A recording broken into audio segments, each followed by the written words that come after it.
There. Hi there, how are you?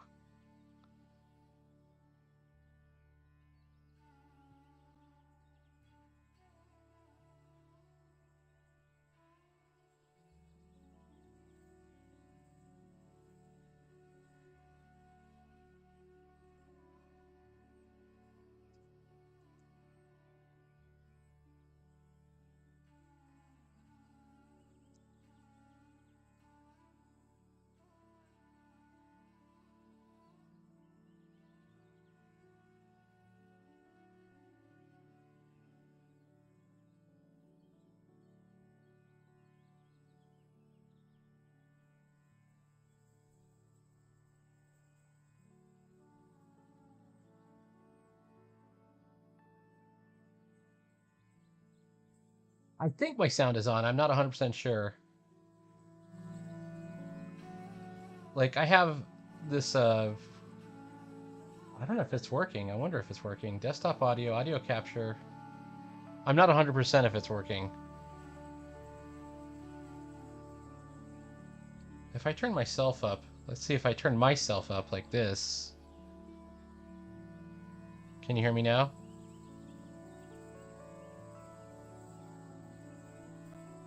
Can you hear me? There we go. Okay. Oh, it is. Is it too loud? Like, maybe it's too loud. Alright, let's fix that. It's so hard to fix these levels. I tell you what. Okay, it's good now.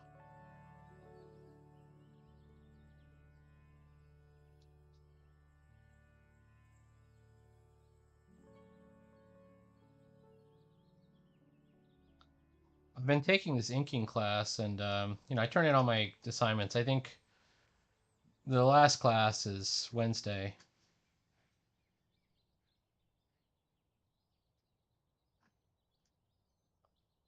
and I think we're done with the class after that. And then, but I'm determined to keep, learning. So I thought I would.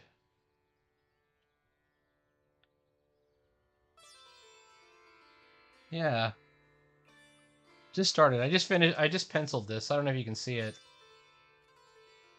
So it's from a storybook.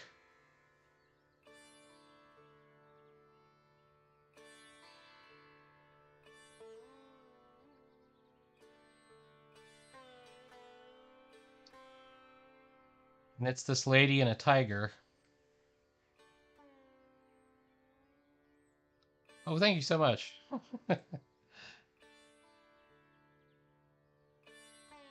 It's very nice of you to say. Ooh, I probably screwed up that. That's a big drop of ink there.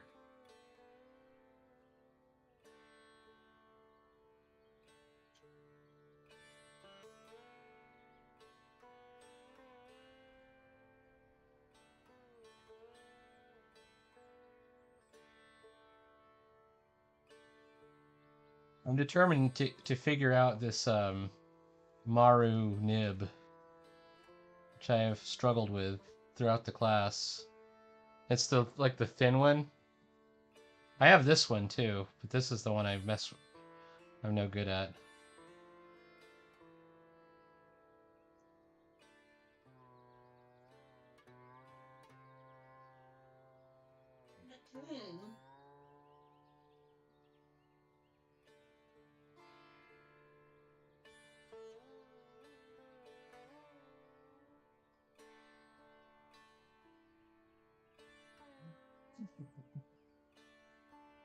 It's supposed to look like that, right? Exactly.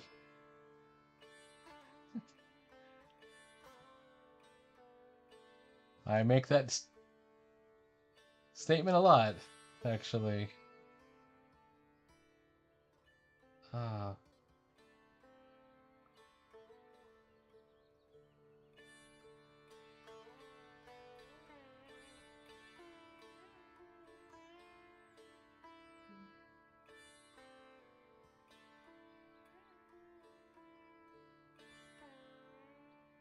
The idea is this lady is saying,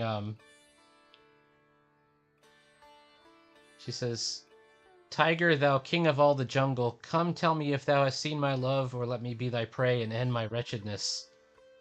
So She's asking the tiger to kill her if her love is gone. And I always thought this was a cool picture. A little bleak, I guess.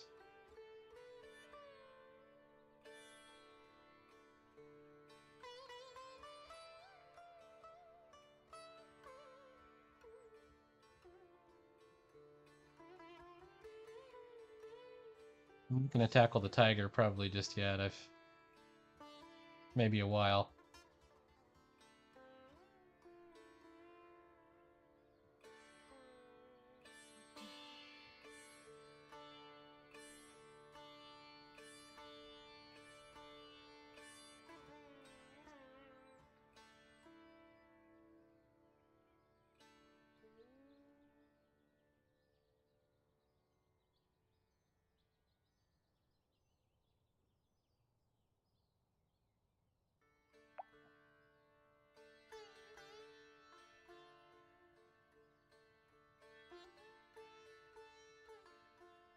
I should probably figure out like a. Yeah, it is. It's from a book called Tales of the Mahabharata, but it was from like turn of the century. This guy lived around 1909, 1912. Was when he did most of his illustrations. And I found it on Pinterest. And he did he did, fairy tales and everything else. Like he did all kinds of books. And one of them was this Tales of the Mahabharata book. So instead of copying it, instead of basically just getting it a version of it, and maybe I could knock the opacity off and re-ink it again, because I do that for a lot of comics and things. I thought I'd try redrawing it. So my version is not as good as the guy. Like the guy who really drew this did a whole different scene, kind of. But it had a tiger and it had the lady like that, kind of. So I did my best. His tiger is way better than mine, especially. I think I got the lady close to what he had. Although he did the hair differently.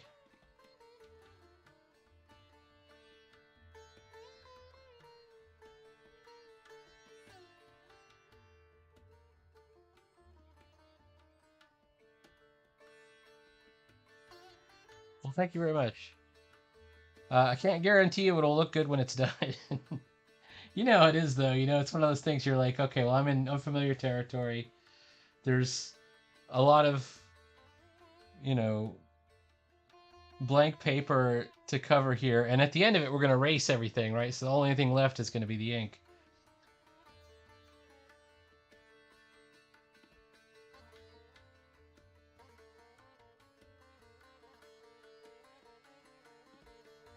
He did all kinds of like mythology. And let me show you something, actually. As long as you're here, D, hang on one second.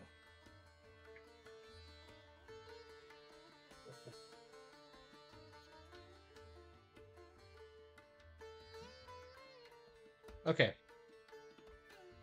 So I'm going to turn this music down just for a second.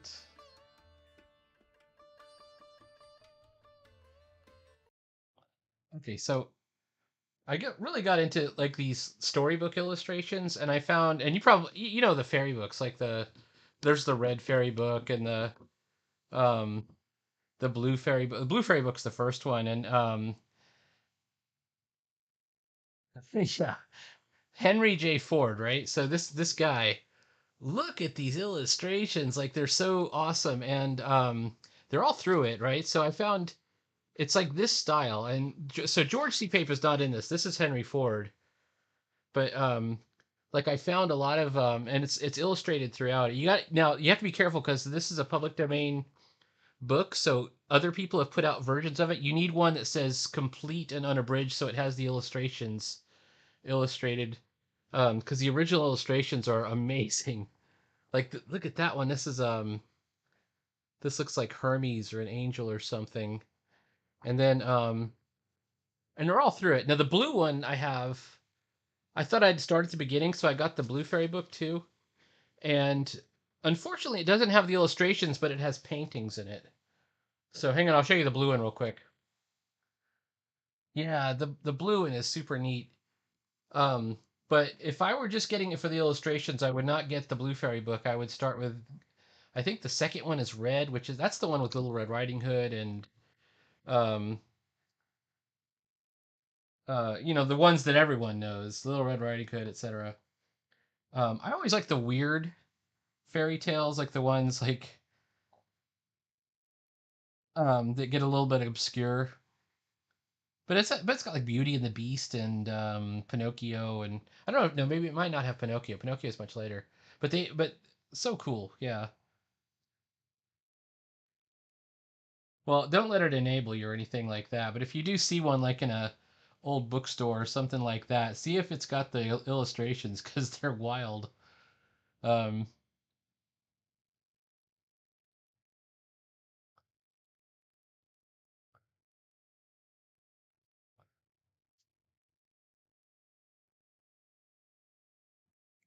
and I just love them.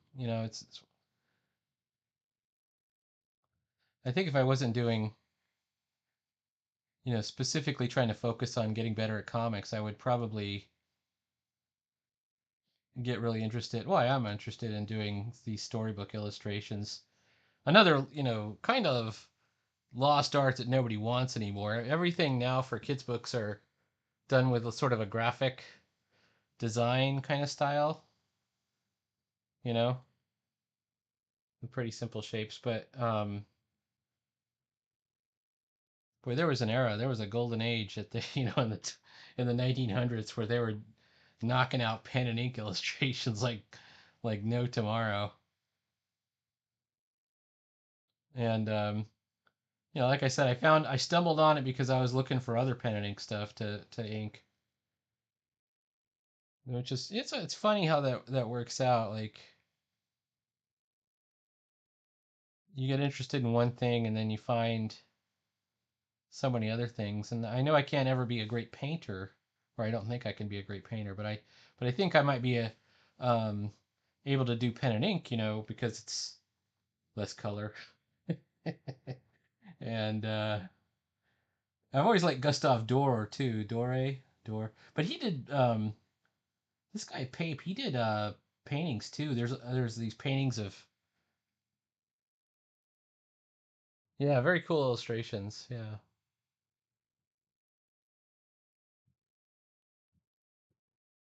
I think the Kitsch books and the Myth book. Yeah, absolutely.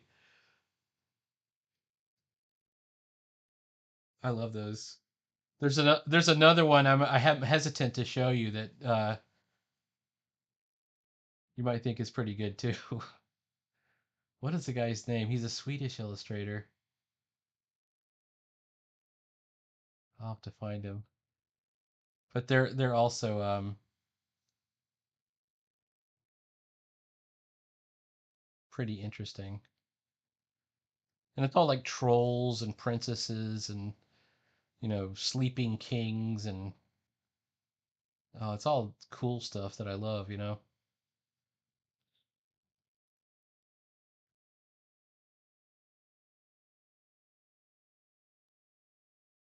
Oh, yeah, I love Dore. Yeah, Dore or how do you pronounce it? Adore or Dore? Gustav Dore, I guess.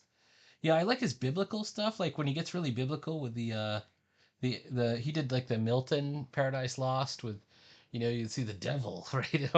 Or angels, or the scenes where it's like Dante visiting the various circles of the underworld and there would be like a dragon there or there'd be all these monsters and things. Dore, yeah.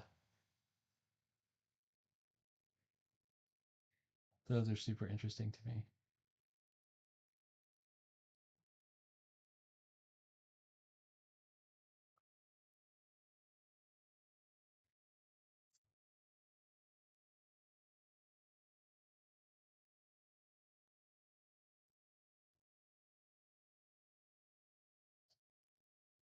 You can get them from Dover. I'll have to look it up, see if I can get the. I think yeah, if you can get like a trade paperback one that's not expensive. I mean, I just loved looking at the illustrations the most. But he did all kinds of things.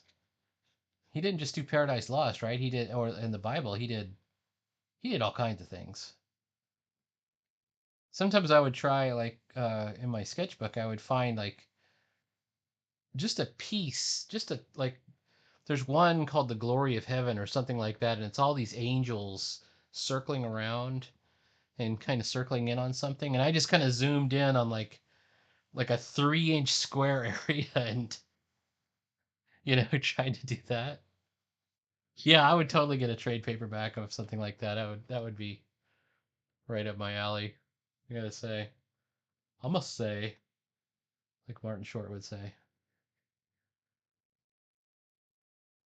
Oh, I better not have bent this nib. I saw it split really weird. No, it's good. It's still good.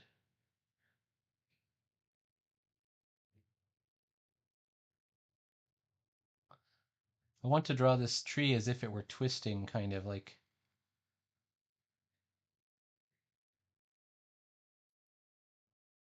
it looks like the vine is twisting around it somehow.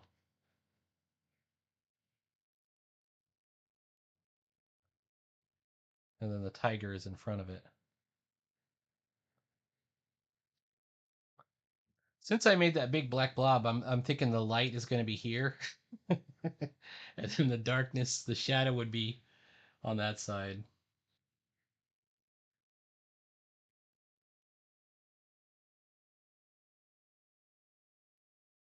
Maybe there's some shadow behind this.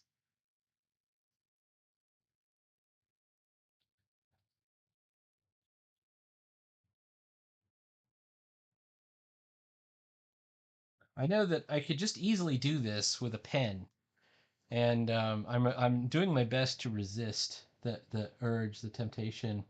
I'm a huge fan of fountain pens. Like this is my Twisby Go, and it's awesome. Um, but I'm gonna save that for the lettering. I'm gonna try and do the lettering with the pen maybe because it's gonna require a little bit. I did calligraphy kind of. I'm not a very good calligrapher. All right, let's see if we can draw a borderline, partial borderline.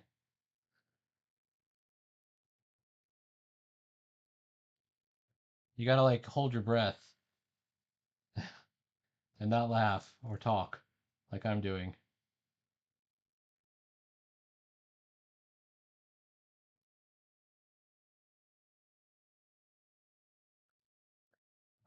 It's not requiring actually, but he did strongly recommend that we not use. His real issue was microns, which I don't use either. I think microns are. Oh, really? Do you have? I like the parallel pen. This is a calligraphy nib. This side right here on this one. The I'm not sure how you feel about microns. I loved them when they came out, but I think everybody uses microns now, and they're kind of a cop out. So I don't use microns. I take that back. I do use one kind of micron. This is the micron I use. I use the PN, the plastic nib. Oh, you do? Oh, very cool. No, I saw your brush lettering is beautiful. I'd love to learn to do brush lettering. I can just barely do a uh, um, like a chancery black letter, you know. And every once in a while, I'll practice. I'll in a sketchbook, I'll get out do the alphabet, and I'm trying to follow the stroke order and all that stuff. I was a linguist in the army and for Chinese, and it was the instructors are were they were Chinese dissidents, and they were very um, particular about stroke order when you're trying to write anything in Chinese. But as a consequence, I never learned to write. So in Chinese, so everyone had like a nickname, and they called me Nongren, or the peasant, because I could speak but I couldn't write.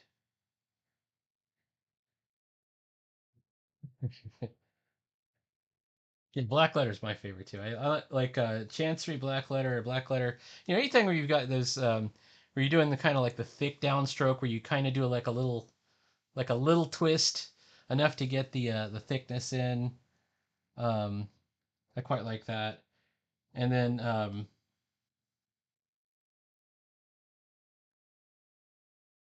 I don't know. I get a guide out every time I do it. I still mess it up. You know, you start drawing it and but calligraphy is just another art. I can write my name in Chinese. That's the only thing I can do. Well, I take that back. There are certain things I can write in Chinese.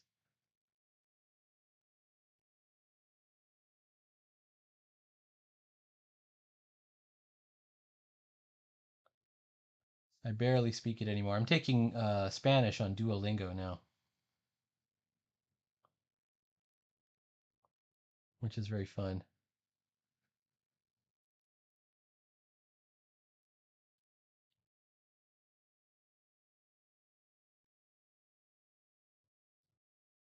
Oh, that's kind of cool because you could do all kinds of different things. Like, for example, like, so my name in Chinese is my real name would be Sida, which is I don't know the stroke order that well, but it's let's see if I can do it with I'll do it with the calligraphy side because it's a little bit easier. But it's um I can't remember if there is a line up there. No, there's not.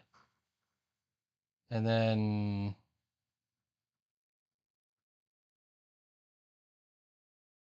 I think that's correct. I haven't done it in a while.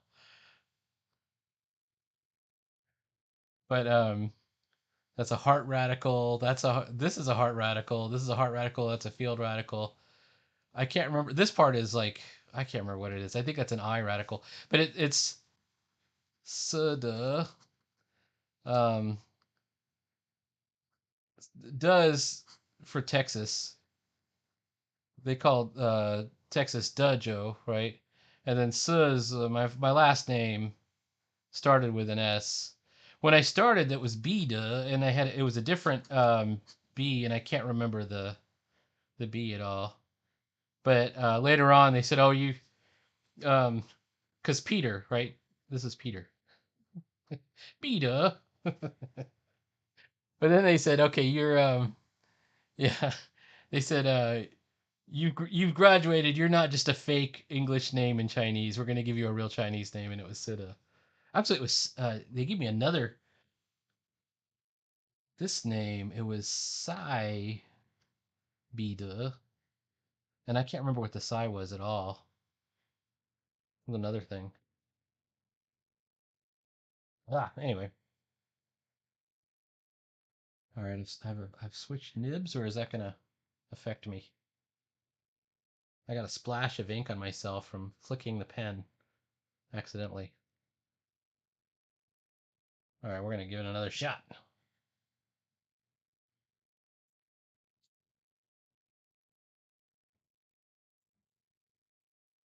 All right.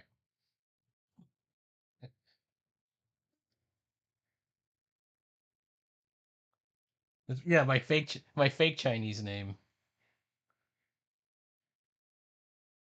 That was 1997, 1996, something like that. Um, at the Defense Language Institute in Monterey, California, you have to take a test, and they say this is what you would be good at.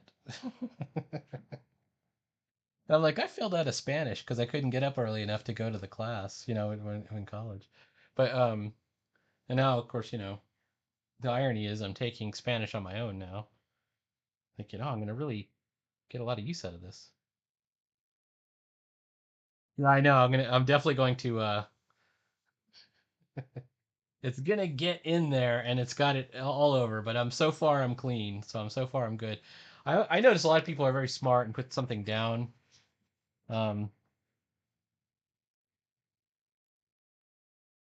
so maybe I'll go wash my hands here in a second. I think one of my problems is I got a little too wet.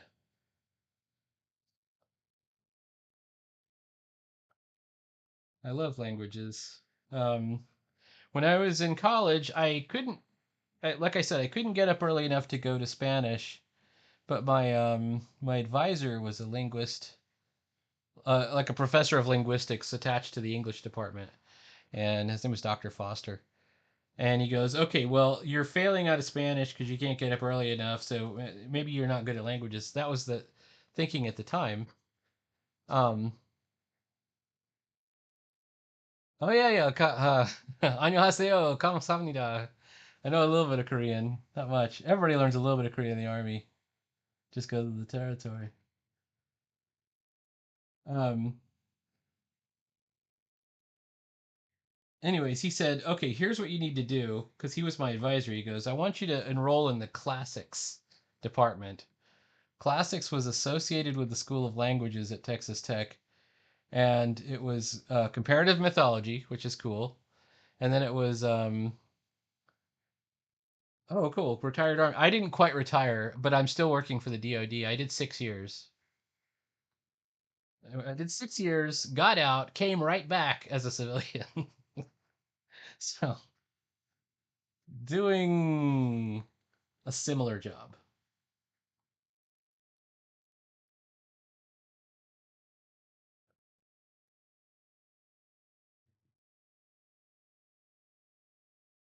Come on now.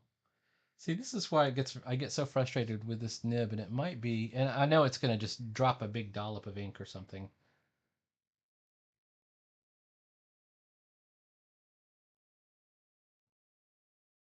Where's all the ink going?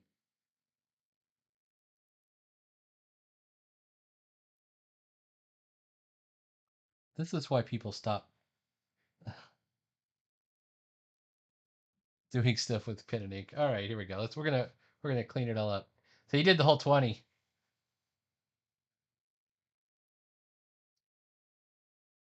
Have you always been into art? Yeah, absolutely. Well, okay, maybe not really. I could explain it two ways. I've always been a drawer, like a little doodler. Um, but I didn't get serious till the lockdown, or right before the lockdown, 2019 is when I started to get serious. And um, I had been involved with like role playing game fandom and done like illustrations for yeah, like a like a grown up drawing. Is that what that says? I didn't really do grown up drawings at all. It's just goofing around but it's always been on my bucket list that maybe one day I'll get into comics and I'll be able to draw comics. So I never drew comics before 2019. And then I saw a video on how to do it from Marsh, how to draw the mini comics. Yeah, I did like D&D drawings. That's exactly right. That's exactly correct. Oh, come on. Oh, wait, it's starting to work.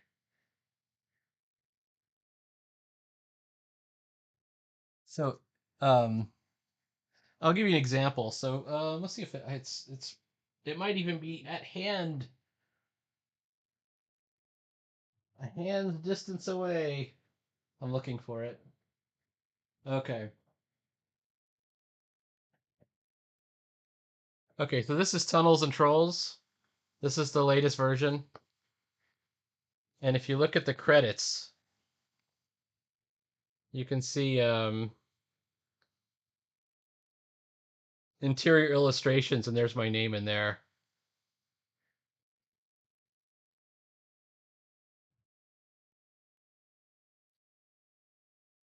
But I wasn't a serious drawer or anything like that. I was at a convention and doodling something, and Bear Peter saw it and said, "Can I have that drawing?"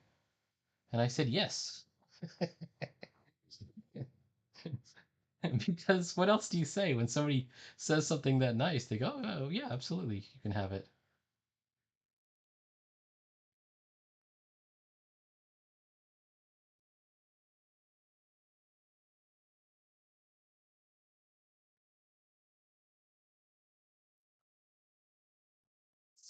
Well, I don't know if I'm going to overdo it with this the tree bark.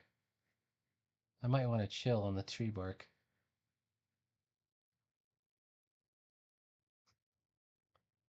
This is the part that is not in the like the original drawing.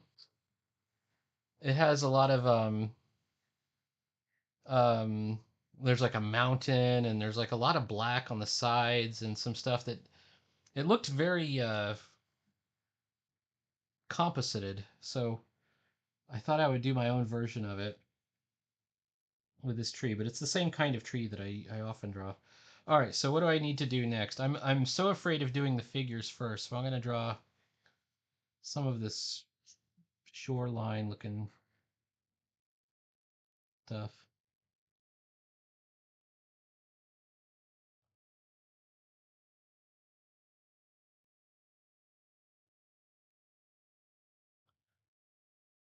I did other stuff, like I did some like Creative Commons, you know. If you're part of like the fandom, you could you could put something out and say, okay, yeah, here's some art, because everyone was putting out art, and the look of it, you know, reflects it. It always looked.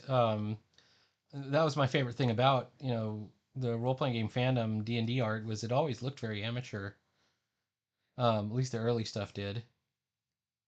You know, the old school, those original rule books. They were done by high school kids and college people. Oh, I love Rackham. Yeah, absolutely. Arthur Rackham as fairies and as pirates.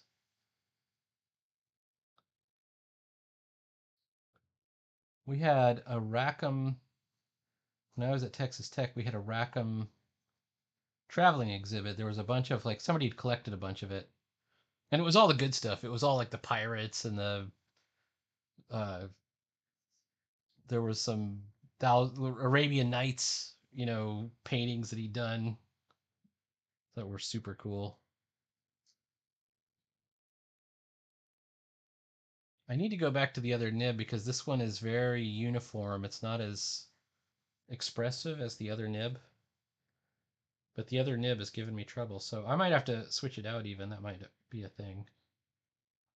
All right, let's see if how it works. Maybe it just needed a rest. Well, maybe.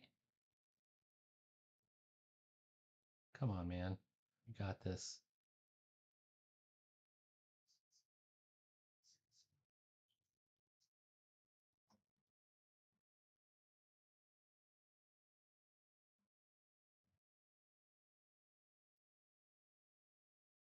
This is a bit risque because she's essentially topless here, but I mean, she's it's very tasteful. She's in profile and nothing is shown.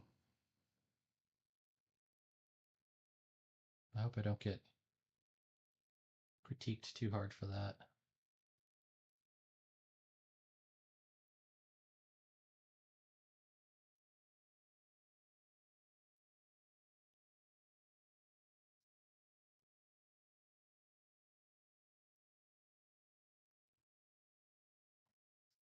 Sometimes, and I don't know if this is a good thing or not. Oh, you like the Rackham? I love Arthur Rackham too. I like his fairies, like especially the fairies. Oh, very cool. I'll definitely go check it out. So I work during the day, and so when I'm tuning into you, I'm at work, so I can only really tune in during the break. So if you see me disappear for a while, that's what's happening. I have something I have to do. But luckily, it's like the end of the year. Like the year is drawing to a close. I'm a teacher for certain classes, like adult education classes, and those are all like winding down. And plus, there's going to be a big government shutdown. I think. I kind of hope there is.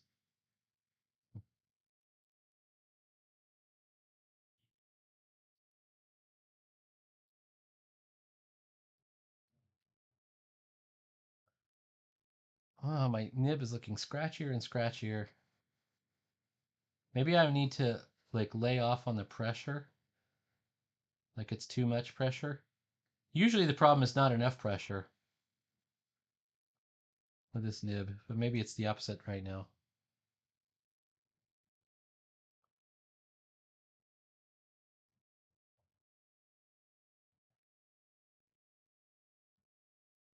All right, we're going to try and do a little bit of the scroll at the bottom, just the outlines. I'm good. I hope she looks tasteful. She's not meant to, like, I'm not going to show anything more than you already see there. So it's, if you didn't know any better, you might even think she was completely clothed.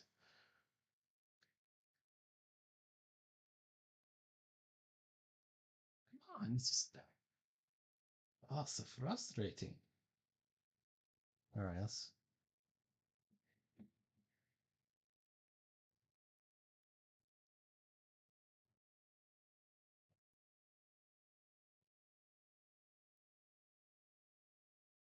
the feed is messed up. There it goes. I don't teach anything to do with languages anymore, but I'm associated with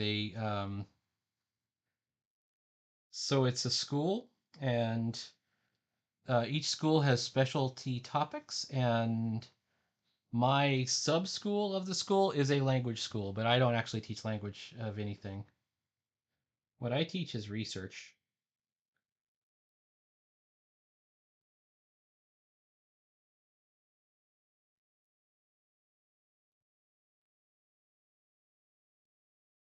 Plain old boring library stuff. Because libraries aren't really in use anymore. I talk about things like card catalogs. Yeah, I might need to. What I do a lot is I scrape it. I actually get this tool. Hold on. Whoops. I take my palette knife and I'll just like kind of like try to knock the plaque off of it, the tartar. Like, but alcohol would probably be a better choice. Yeah. I mean, I think at the point that you're cleaning it with alcohol, it might be. I mean, the nibs are cheap. I'll just put another slap another nib in there, anyways. But now look how nice it's working. As long as you keep up the pressure. What's intimidating me about this section here is I want to do this. It's like a watery pool, like a grotto. I don't know how I'm going to draw the water. I would like to do that when I retire, like be like a just a regular plain old volunteer librarian that shelves books and doesn't know much. That's what I want to do. I think at the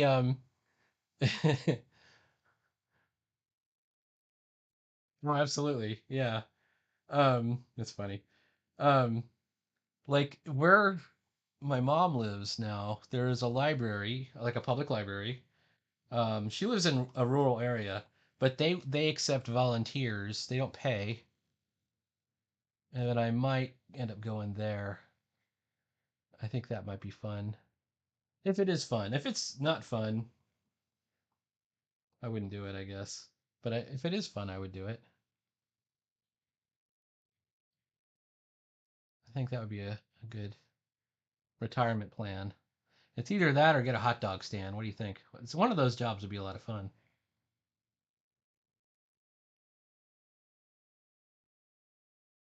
Or tamale stand. If I had to do tamales, I would get somebody to do it for me, but I would be the guy in the truck, like selling tamales. When I was when my kids were little, I definitely did stuff at the schools. The schools have gotten crazier and crazier. So I actually um when my youngest child started high school, I pulled him out and I homeschooled him, and that was it. Because they're crazy now. They're crazy. Those people are nuts. At least in this area. All right.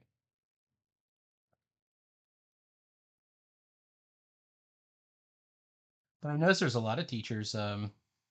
that go to your thing. Barbara Chicken Pie Society is a teacher. She told me last night. She was here for a little bit. And then I know Chris Kalu is a teacher as well.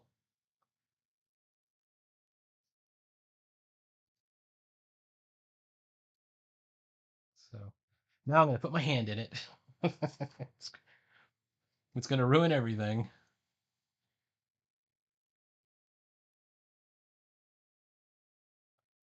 I just recently got comfortable doing this, which is to do, rather than try and draw the outlines of a leaf, to just draw the black line as a leaf.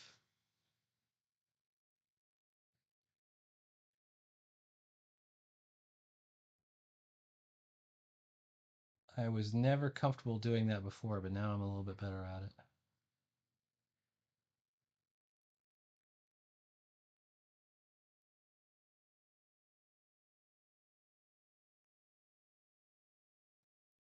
See, now look how expressive this nib is doing now. See, now it's fine. It's everything is happy again.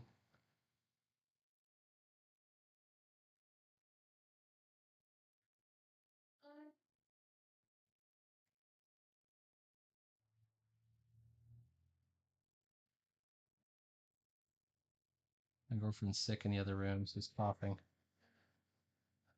That's terrible. Ah.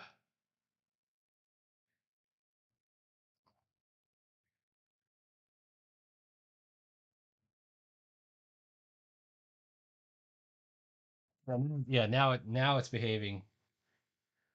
It's been beaten into submission, I guess. And now it's back to being a problem.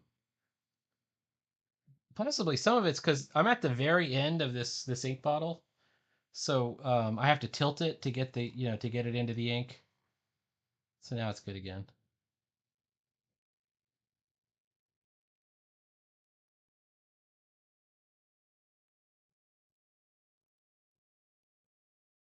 And that could be a problem as well. These are supposed to be like lotuses or some kind of plant life right at the edge of the water here.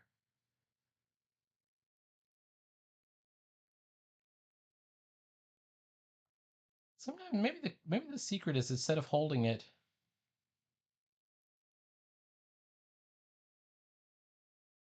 the way you're supposed to hold it is, you know, the open side is down and the top of it is, straight up and down. I mean, and you draw it, but every once in a while I find that if I'm going to the side,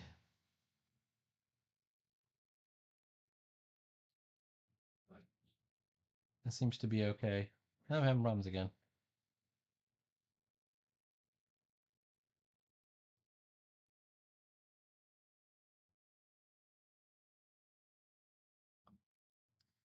I have a brush. Baby wipe might be good. I've been using paper towel. But like I can see the little, I can see the little hole, the little what is that called? The little hole that's in there on the top. I can see the metal. I mean, the ink's breaking off of it.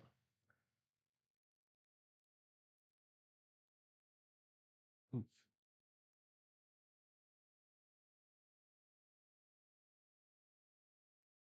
See, now it's good again.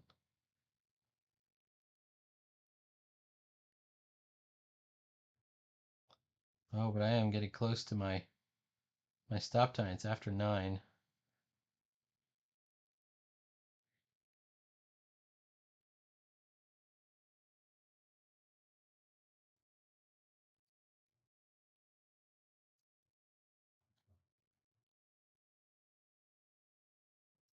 Maybe I'll like make this into a coloring page, like I'll photocopy it or something or scan it. I just got my scanner working.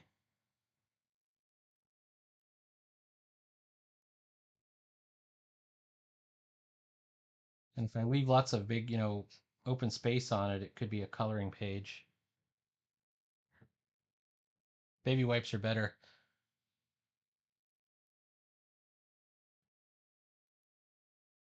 We're getting close to the stop time, but it is doing okay. It's doing a little bit better now. I want to do a little bit more shadow under the leaf, like under the bulb of this lotus blossom.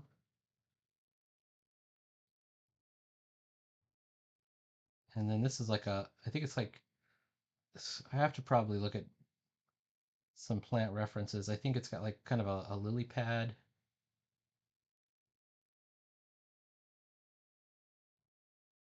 looking thing underneath.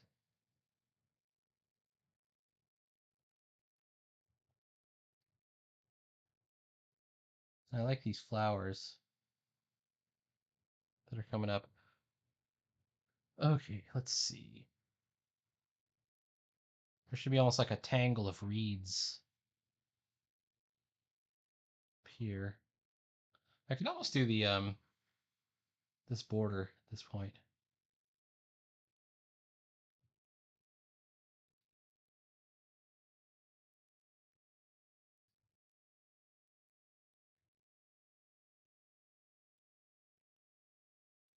Ah, all right. It's it's always like a tense moment. All right, let's do a little lily pad. Nope, don't have the ink.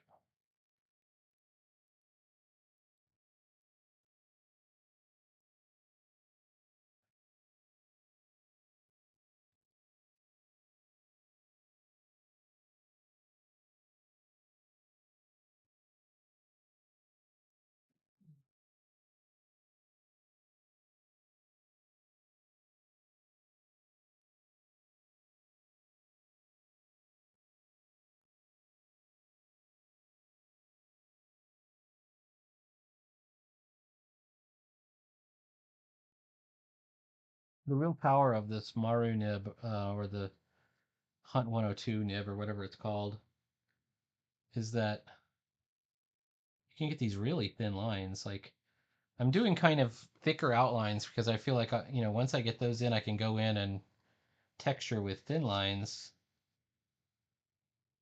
Come on now.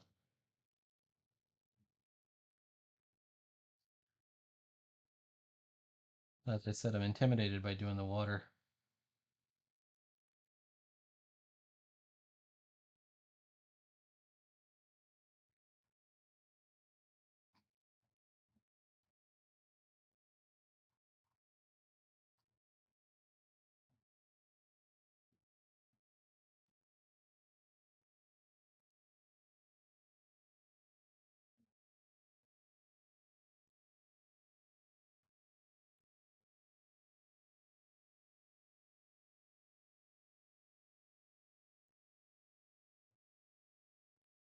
This was not, but I'll show you what was. I do have it.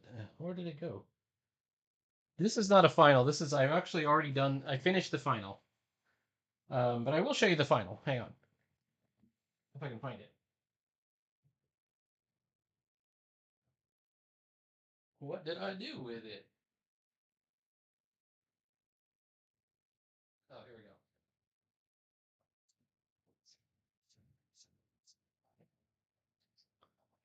So,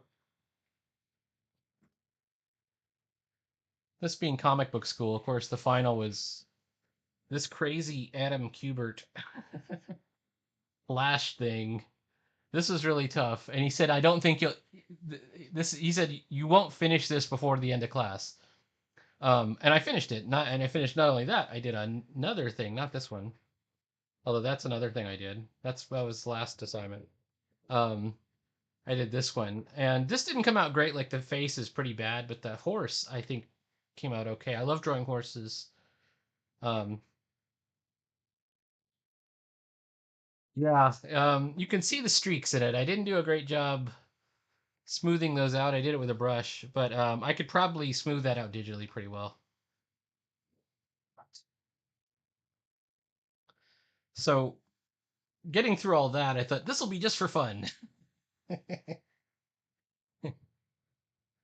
No one will complain. Yeah, yeah. It's been a day. It's been one of those things. Oh my gosh. All right. Here's another lily pad.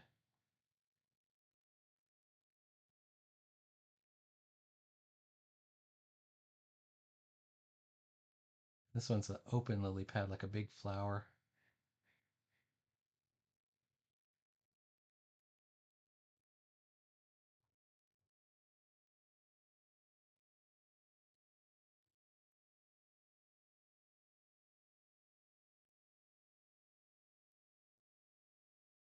The thing about it, pen and ink, I think this is you might disagree. Um, is I may not be able to hit every line correctly, but um, in the amalgamation of everything, where your eye can go anywhere on the page, you'll see so much detail that you won't mind. You'll be okay. Like, okay, that lotus isn't great, but maybe maybe my I'm just gonna look at the tiger, or maybe there is a good lotus in there somewhere.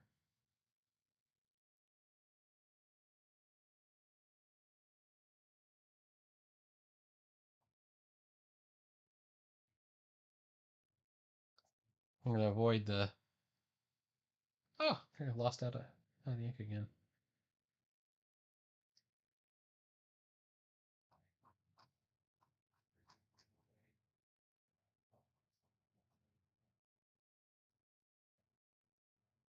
I don't usually like to do the basket weave pattern for the hatching, but I'm gonna. That's what was originally on the drawing, so I'm gonna use some of that.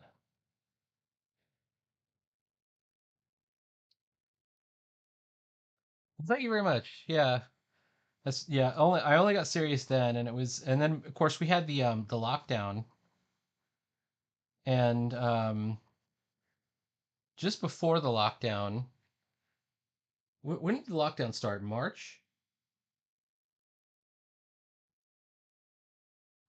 I did Inktober. The very first Inktober I did was 2019, and I had thought, okay, well the only way to get good at anything is just to do it a lot. So I'll just do this Inktober thing, and everybody was like, you can't draw every day. You'll break your hand.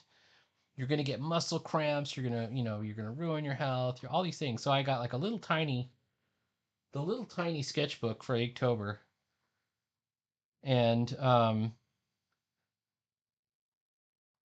like everyone was saying, Teresa Pilar said, don't draw every day. She was like adamant, you will destroy your life. You'll so regret it. A lot of people said that to me, and but I was like determined. I'm like, no, no, I need to learn. This is the only way I learn. And it's true. It is the only way I learn.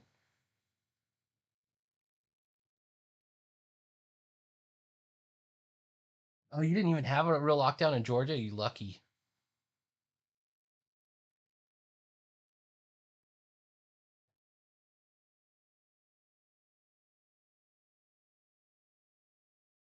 I'm glad you think so. Yeah, I think it does have kind of a nice scratchy.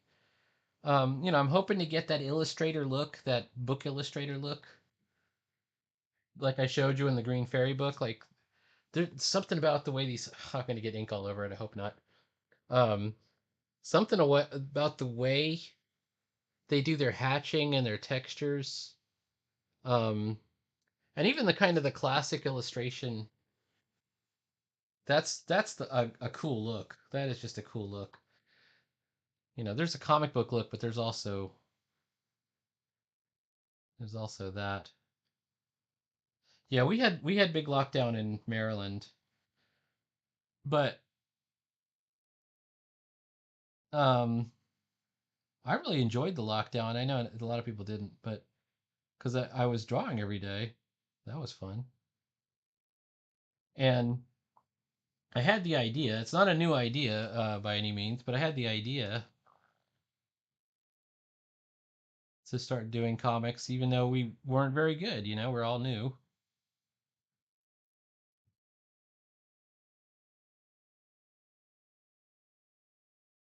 and that's what kicked everything off for me, anyways.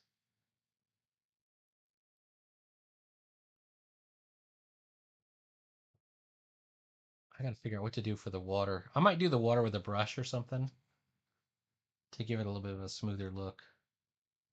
There's so many ways you could do it. You could kind of do it all black and just do the white as ripples, like the white. The negative part is the shimmering light, maybe. I've seen a lot of different ways people try to do this.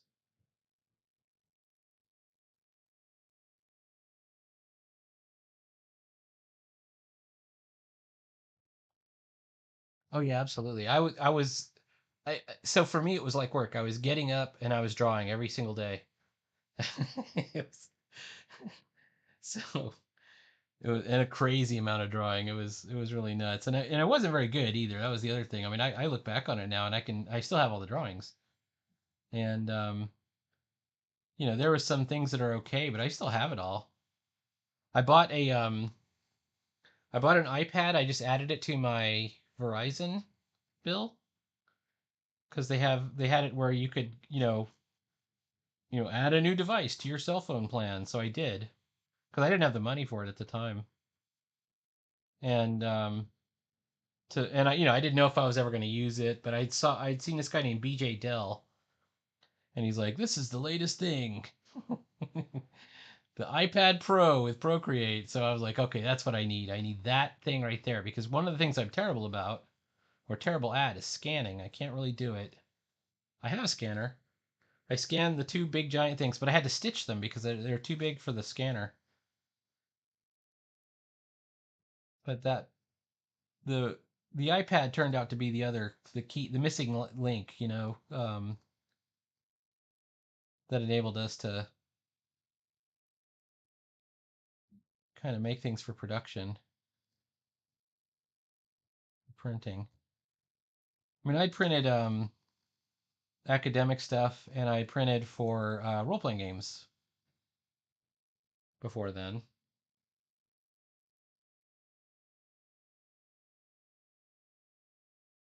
So I knew kind of how all that printing stuff worked. My girlfriend works in the printing industry also. She's worked in printing and paper and design and all that stuff. So she was giving me advice too. Here's what you need to do.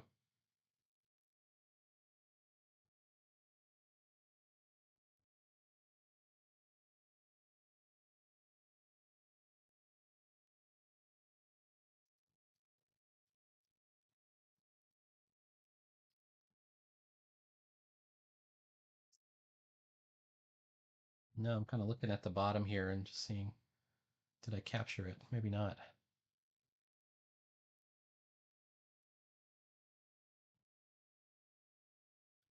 No, you photo it with a phone. So it's funny you say that. That's exactly how I do it. I um I would put it on the kitchen floor and I would photo it. So all my stuff for the classes is just like you see this dirty surface here, or you see the kitchen floor where it's just photoed with the phone. um, if it was daylight, I would do it in the kitchen because the daylight would come in a little bit better.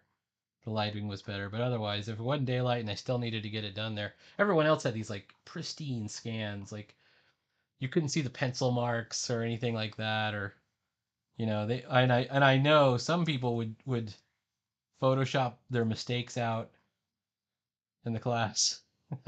Mine are all there.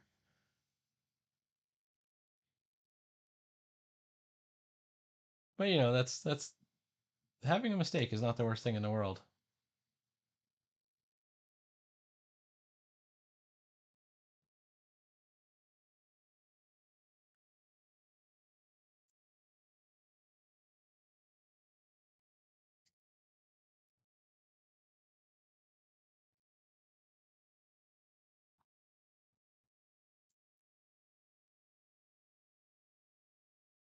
And we can deepen in the blacks as we do the sides, yeah, because it goes up. I want to do this tiger. I'm a little intimidated by drawing the tiger. If I mess it up, I'll be sad because it's the coolest part of the drawing is to have this tiger looking at him.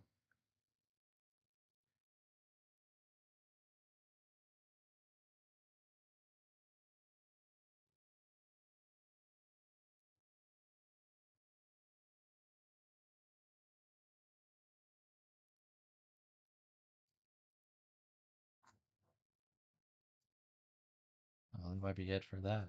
All right.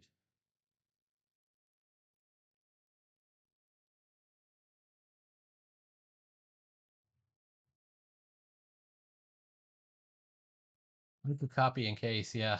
Take a photo. Absolutely. Yeah, maybe that's what I'll do. I mean, worst comes to worst, maybe I could like you get a piece of paper and you cut out a patch. Um, I saw somebody even do it where they took a piece of paper, put it behind it, and then they cut it out with like an X-Acto, and then they discarded the top piece and patched the other end. And I thought, oh, that is very clever.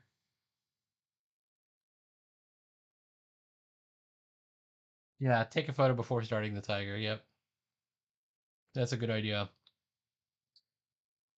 Gosh, all right, hold on.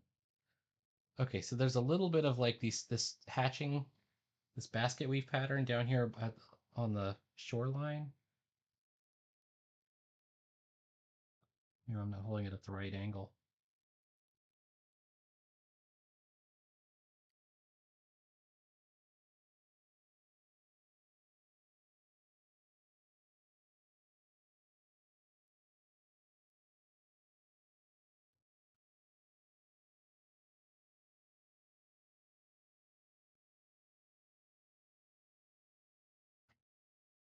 I know this is kind of an abstraction.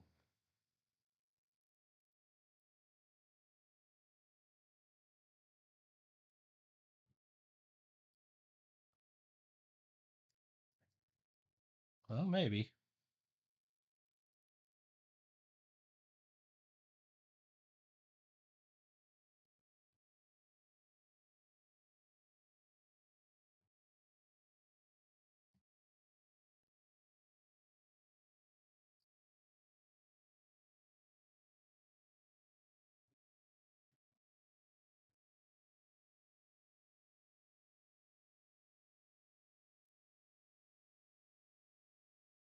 Maybe I can just do these like real tight hatches, simulate the water's edge.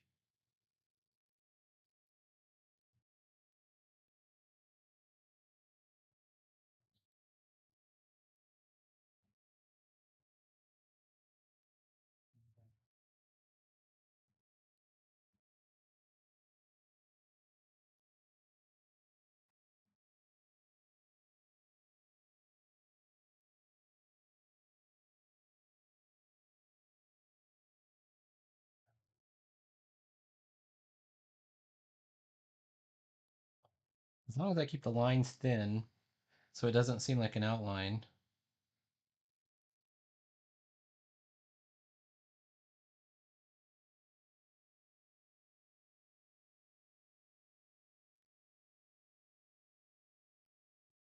Well,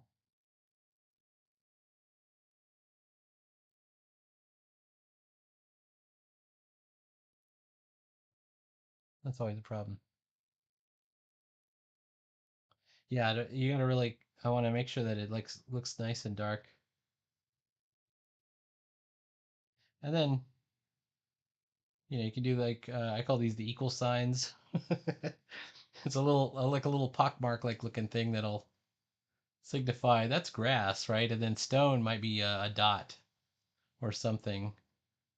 But it'll fool. Hopefully, it fools your eye enough to think, okay, well, I understand that's a different texture.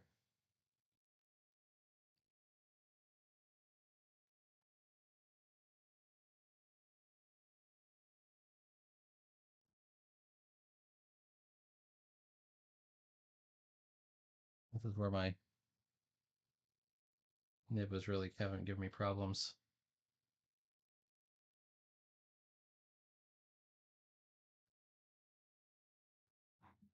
If worst comes to worst, I also have the white out. Like I have the white ink. I have Copic white, but I'm loath to use it. I don't want to do it.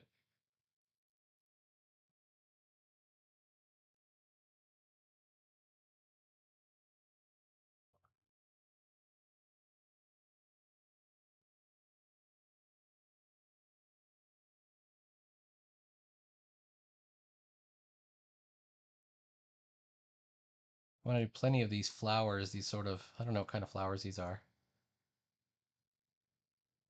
growing up the side. So if we just look at it from, yeah, it doesn't look outlined. If we just look at it from there, we go, okay, that looks like it might be a cool illustration, and then we got to make sure that we carry this effect all the way up the, the whole thing somehow. And then these crazy flowers, they got to be really tall. I kind of just penciled them in. Maybe they're on long stems. Oh, I'm getting nice thin lines now. Something happened. I'm really getting some good lines out of this nib again.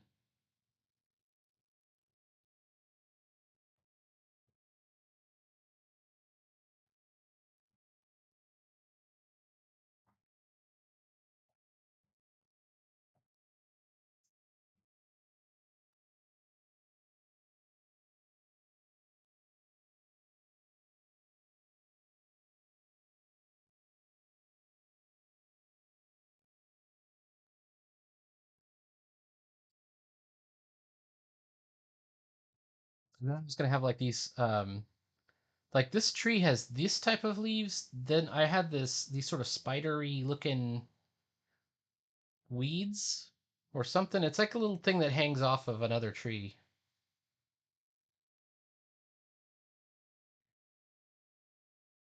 I mean, looking good. Thank you so much.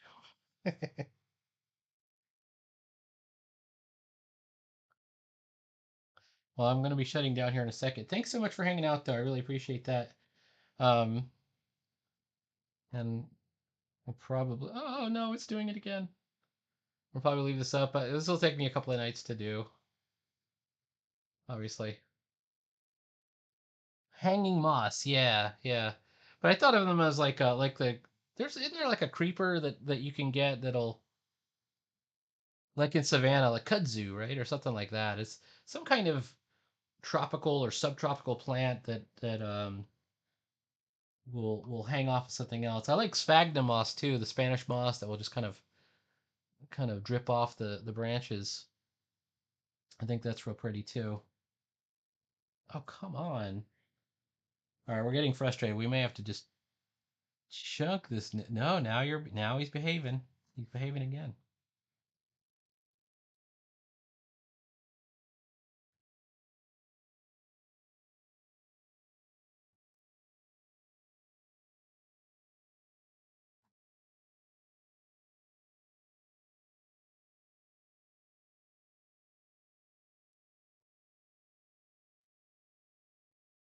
All right, that's enough for right now. I'm gonna do some markings that make this look like a rock to me, and then some pock marks.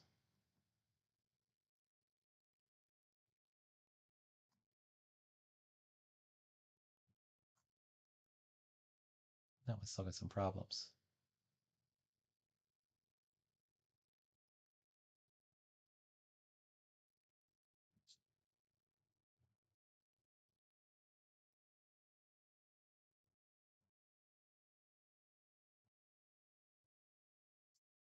That's enough for me. Just make it a rock. Make it look like a rock. Yeah, absolutely. Thanks so much. I'm gonna put the lid on this ink before it's all dries out. It's almost gone. I have another bottle of ink over there. I'm gonna get. It says I don't know if you can read my poor calligraphy. Tiger, thou king of all the jungle, come tell me if thou hast seen my love, or let me be thy prey and end my wretchedness. I think it's so romantic. Kill me. I love it though. All right. You too. Have a great evening. What ink am I using? I'm using a Kuretake. I can't read this part. This is Japanese. It's not Chinese. Although that part says ink. It says black. This is Hey Yo, black ink, and I can't read the rest. Kuretake, probably. All right. It's the end.